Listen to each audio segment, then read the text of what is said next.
सर्वं खल्विदं ब्रह्मा। पिछली बार आपने सुना कि परमात्मा ने दो मार्ग बताए, कर्मयोग और सांख्य योग। कर्मयोग में आगे बढ़ाते हुए बताते हैं कि मनुष्य दो प्रकार की बुद्धि से युक्त रहता है। या तो उसमें आध्यात्मिक बुद्धि कार्य कर रही होगी या फिर भौतिकवाद की। आध्यात्मिक क्षेत्र में जिसकी बुद्धि कार्य कर रही है उसको भगवान कहते हैं दृढ़ निश्चयात्मिका बुद्धि, अर्थात उसने एक मार्ग को चुन लिया है और दृढ़ता के साथ उसी में आगे बढ़ रहा है। यानी उसके जीवन का लक्ष्य सिर्फ और सिर्फ परमात्मा की प्राप्ति है। वो विभिन्न नाना प्रकार के कर्म और उनके फल के सिस्टम में नहीं उलझता।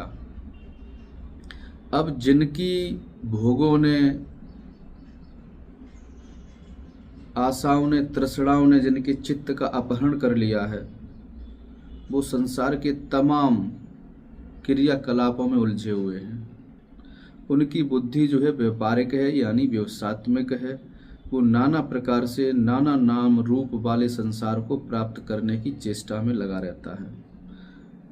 जब से वो होश में आता है और जब तक उसकी अंतिम विदाई नहीं होती, तब तक वो संसार को विभिन्न तरीके से पाने की चेष्टा में रहता है। और समय इस बात का प्रमाण है, पुरातन शास्त्र महापुरुष प्रमाण है कि आज तक इस संसार से कोई भी कुछ भी लेके नहीं गया। फिर भी मनुष्य उस व्यापारिक बुद्धि से युक्त होकर जीवन पर्यंत उस संसार को ही पाने की चेष्टा में रहता है। आगे कहते हैं कि हे अर्जुन, जिस प्रकार जल के चाहने वाले को अनंत समुंदर की प्राप्ति हो जाए, अथाह समुंदर की प्राप्ति हो जाए, फिर वे छोटे नदी और नालों से उसका क्या प्रयोजन है। अर्थात यदि उसे अथाह समुंदर की प्राप्ति हो गई, फिर उसको नदी और नालों से कोई लेना देना नहीं है। ठीक उसी प्रकार जिसे अनंत परमात्मा की चाह उत्पन्न हो गई, जिसके हृदय में अनंत परमात्मा की जिज्ञासा उठ गई, और वो जब अनंत परमात्मा को साक्षात्कार के साथ प्राप्त करता है, फिर उसे संसार के उन भोगों में उतनी ही आसक्ति रह जाती है जितनी अथाह समुद्र को प्राप्त करने वाले व्यक्ति को छोटे छोटे नदी नालों से जो प्रयोजन रह जाता है। आगे कहते हैं कि तेरा कर्म करने में अधिकार है, फल में नहीं। फल तो तुझे मिलेगा, अवश्य मिलेगा, किंतु वो मेरे विधान पर निर्भर करता है। कब तुझे किस कर्म का फल देना है वो मैं तुम्हें दूंगा। आगे कहते हैं कि हे अर्जुन, तू आसक्ति को त्याग कर कर्तव्य कर्म कर। क्या कहते हैं? आसक्ति को त्याग कर कर्तव्य कर्म कर। बड़ा अच्छा लगता है। अर्जुन से कहा जा रहा है कि तू कर्तव्य कर्म कर। अर्जुन चक्कर में पड़ जाते हैं कि इसका मतलब मैं कर्म कर नहीं रहा हूं। फिर वो उनको बताते हैं कि वास्तव में कर्म है क्या। कर्म वो वस्तु है जो जीवन और मृत्यु से पार कर दे। विषया वेदा निस्त्रैगुण्यो भवार्जुन। कि अर्जुन, तू वेद वादरता से ऊपर उठ। जो सिर्फ भौतिक जगत के विषय और भोगों को ही प्रतिपादित करते हैं, उनसे ऊपर उठ। यानी वो कर्तव्य कर्म कर जिससे तू जीवन और मृत्यु के सिस्टम से बाहर हो जाए। विषया वेदा निस्त्रैगुण्यो भवार्जुन, यानी प्रकृति के तीनों गुणों से ऊपर उठ। जब तक तू प्रकृति के तीनों गुणों के क्षेत्रों में रहेगा, इनके तीनों गुण तुझ पर अपना प्रभाव जमाते रहेंगे और तू वो सारे कार्य करता रहेगा जो तू करना ही नहीं चाहता। तुझे पता ही नहीं चलता कि ये कैसे हो रहा है। आगे बताते हैं कि ज्ञानी जन उन कर्मों के फल को त्याग कर बंधन मुक्त होकर निर्विकार परम पद को अर्थात निर्वाण को प्राप्त करते हैं। जिस क्षण यानी जिस काल तेरी बुद्धि दलदल को किसको मोह रूपी दलदल को भली भांति पार कर जाएगी, तू उसी क्षण अपनी स्थिति में स्थित हो जाएगा। फिर समाज के भौतिकवाद के किसी भी कथन से तेरी बुद्धि भ्रमित नहीं होगी और तू सभी भोगों को त्याग करके वैराग्य को प्राप्त होगा, जिससे तेरी नाना प्रकार के भांति भांति के वचनों को सुनकर तेरी बुद्धि विचलित नहीं होगी, वो अचल स्थिर ठहर जाएगी। आगे अर्जुन पुनः फिर अपनी बात रखते हैं, बोले कि हे केशव, समाधिस्थ संत जो है, जो महात्मा है, जिसकी बुद्धि स्थिर हो गई है, वो कैसे उठता है, कैसे बैठता है, कैसे बोलता है, यानी वो कैसे जीवन जीता है। श्री भगवान आगे कहते हैं कि जिस काल में पुरुष का मन संपूर्ण भोगों को त्याग करके भली भांति आत्मा से आत्मा में संतुष्ट होता है, उस काल पुरुष जो है वो स्थित प्रज्ञ कहलाता है। यानी संसार की किसी भी परिस्थिति से उसके हृदय में कोई भी संकल्प विकल्प उत्पन्न नहीं होते। एक जो महापुरुष है उसके लक्षण बताते हैं कि जो अपनी स्थिति में स्थित है, जो अपनी स्थिति में स्थित है, उसे दुख दुखी नहीं करता, सुख उसे सुखी नहीं करता। यानी कोई भी कर्म या उसका फल उसे उसकी स्थिति से चलायमान नहीं करता। आगे बताते हैं कि वो स्थित प्रज्ञ पुरुष किसी प्रकार के स्नेह से रहित, यानी उसको किसी भी वस्तु में, किसी भी संबंधों में, किसी भी रिश्ते में किसी प्रकार का कोई स्नेह नहीं रहता।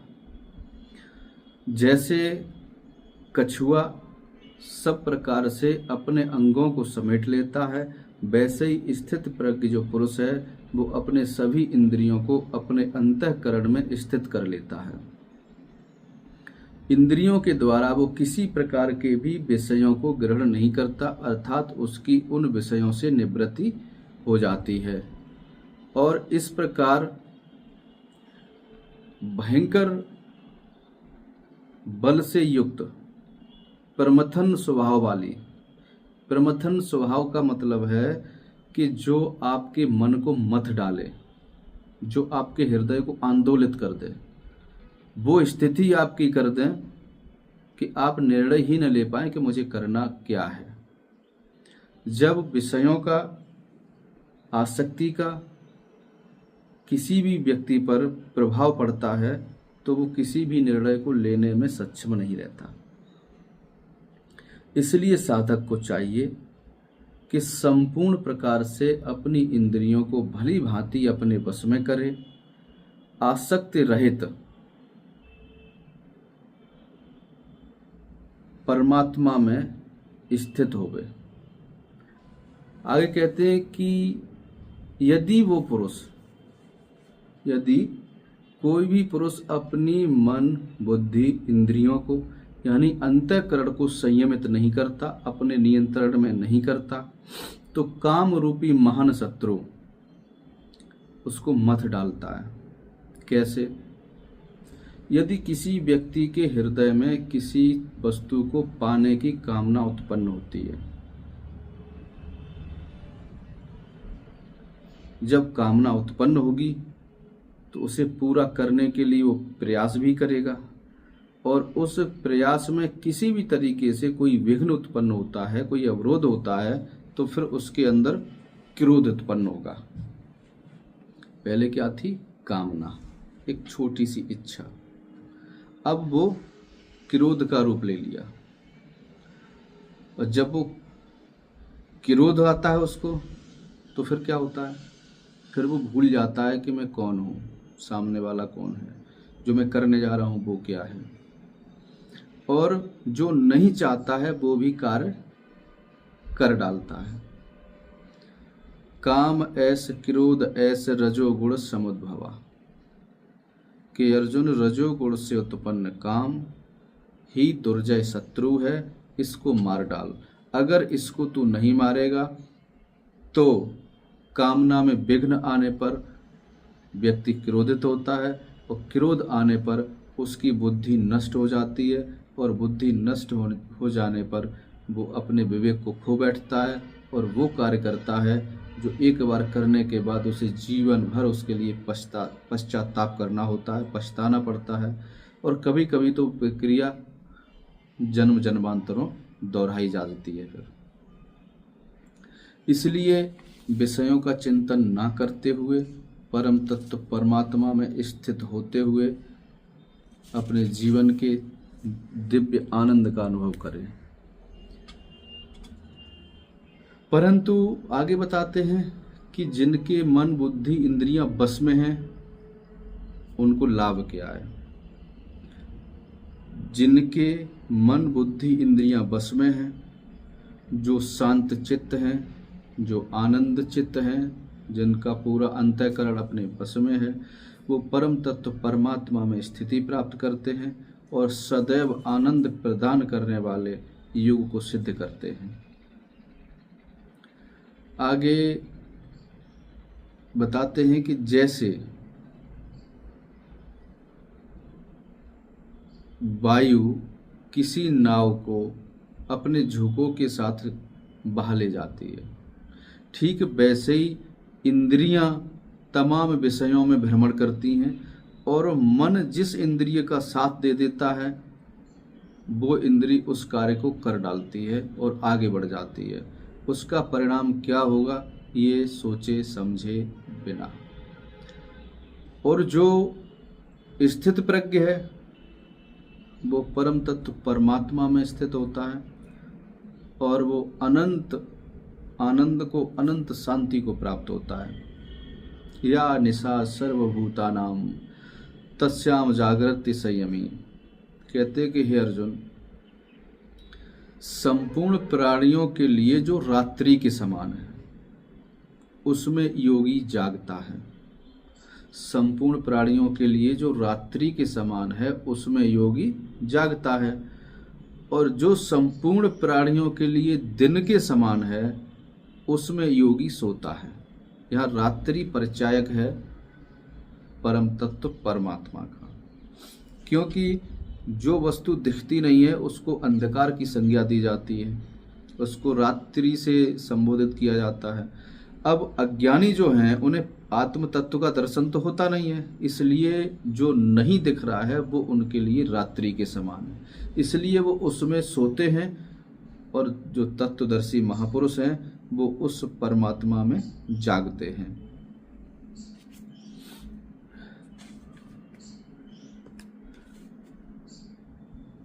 जैसे नाना प्रकार की नदियों का जल समुद्र में ऐसे समा जाता है और किसी प्रकार का कोई भी उद्विग्नता नहीं होती।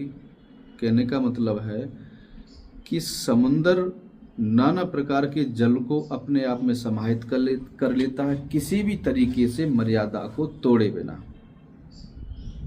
सीधे शब्दों में कि जिस प्रकार समुद्र अनंत नदियों के जल को अपने में समाहित कर लेता है और किसी भी प्रकार से अपनी मर्यादा का उल्लंघन नहीं करता, ठीक वैसे ही स्थित प्रज्ञ पुरुष में नाना प्रकार के भोग विलास उसी तरह समा जाते हैं और उसे किसी भी प्रकार से विचलित नहीं कर पाते। इसलिए हे अर्जुन, ब्रह्म को प्राप्त योगी की तरह तू भी मोहित मत हो और ब्राह्मी स्थिति को प्राप्त होकर ब्रह्मानंद को प्राप्त हो। सर्वं खल्विदं ब्रह्मा